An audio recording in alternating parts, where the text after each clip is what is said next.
Abang untuk apa abang sholat? Kata istrinya. Ku tengok di chat abang, habis kawan-kawan SMA dulu abang chat semua, abang cari yang janda-janda. Kata dia ke suaminya, untuk apa abang sholat? Abang main judi online juga.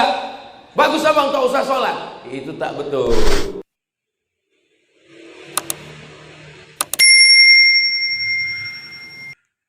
Sesungguhnya sholat tanha, mencegah, melarang, menjaga orang. Yang pertama, anil fahsya, dari perbuatan fahsya, wal munkar, dan munkar. Kita baca terjemah bahasa Indonesianya. Sesungguhnya sholat itu mencegah perbuatan keji dan mungkar. Keji itu yang mungkar, mungkar itu ya keji. Perbuatan keji pasti orang tak suka. Yang tidak disukai itu mungkar. Perbuatan mungkar keji. Lalu apa beda fahsya dengan mungkar? Itulah mengapa baca Quran bagus, tapi lebih bagus lagi baca terjemah. Baca terjemah bagus, lebih bagus lagi baca Makanya baca Qurannya, baca terjemahnya, baca tafsir. Beda fahsya dengan mungkar. Fahsya ada hubungan dengan seksual. Mungkar tak ada hubungan dengan seksual. Bisa dibedakan? Saya ulang sekali lagi.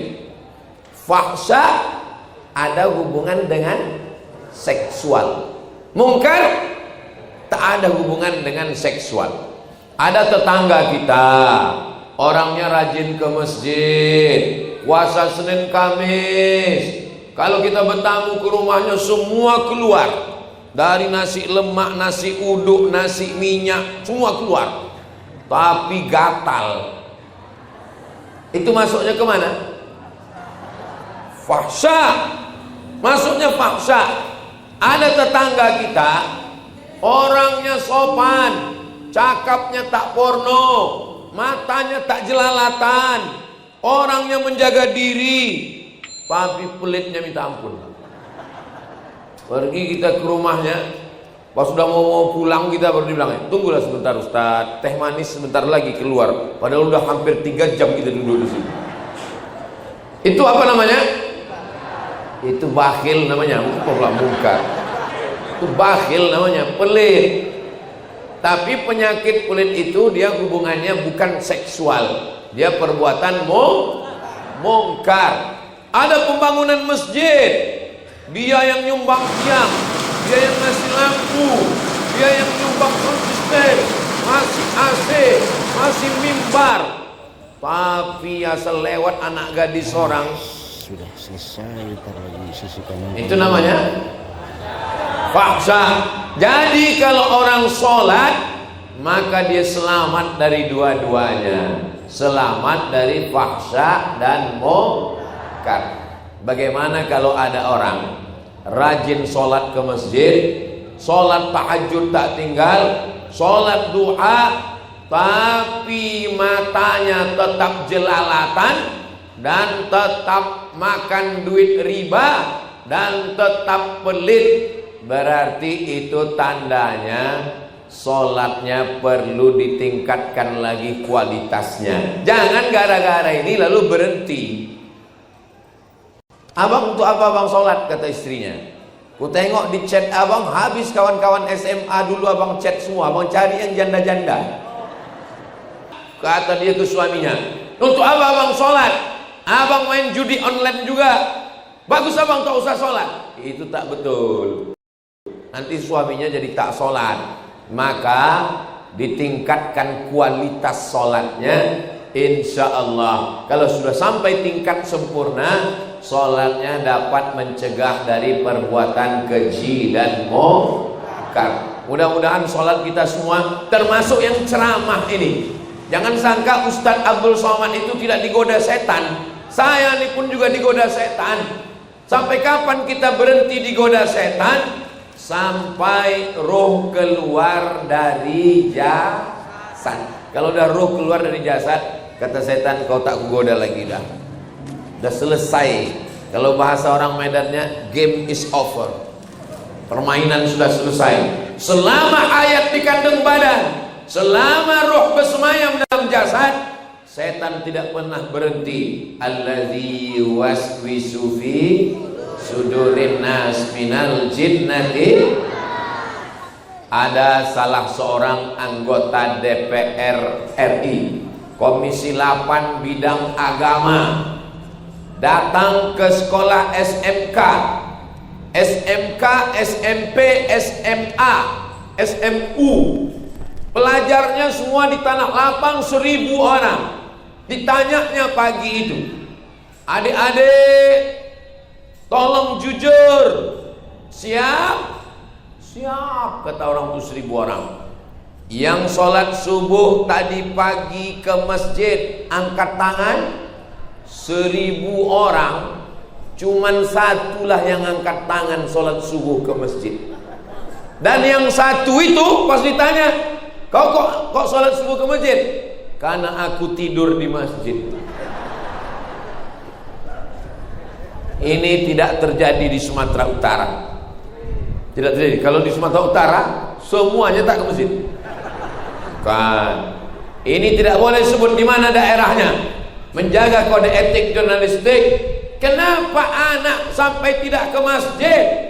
Ini menjadi pertanyaan besar. Wahai para suami-suami, wahai para bapak-bapak, kalian adalah kepala rumah tangga. Kullukum ra'in, setiap kalian pemimpin. Wa kullukum mas'ulun an ra'iyatih, setiap kalian akan ditanya, akan dituntut, akan diminta tanggung jawab di hadapan Allah Subhanahu wa ta'ala. Saya sudah menyampaikan, mau bapak-bapak ini mendengar, alhamdulillah.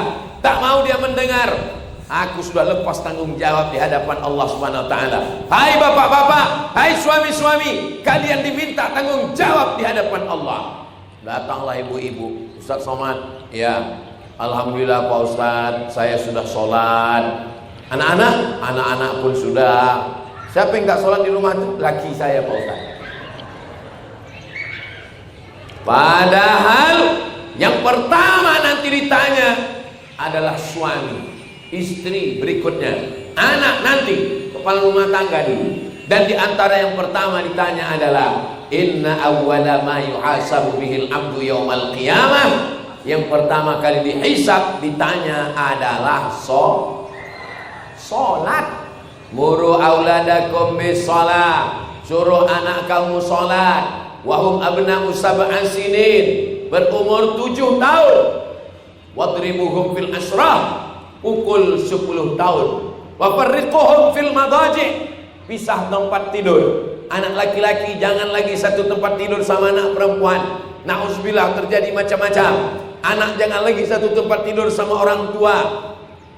Banyak efek negatif yang tak baik. Ini asas dasar pendidikan Islam. Tapi saya tak ragu sedikit pun, Masjid Al-Hasanah ini penuh dengan jamaah. Sampai tak muat, tengoklah ibu-ibu sampai berdiri di pintu. Masya Allah. Apa kabar ibu? Sehat bu? Asal sehat udah jadilah kita. Berdiri orang tuh. Dengar suara saya bu? Tak dengar. Kok dengar pasti dia mengangguk. Kau tanya dengar bu? Bapak Ibu yang dimuliakan Allah Subhanahu wa ta'ala, maka kita ajarkan anak kita sholat. Rukun yang paling penting dalam sholat adalah la sholata, tidak sah sholat liman lam yaqra' bi fatihatil kitab. Kalau tidak sah sholat karena tidak betul membaca Al-Fatihah. Hubungi Ustadz Qori Internasional. Suatu keluarga, adik-adik beliau jumpa saya di Brunei, Ustadz Zainul.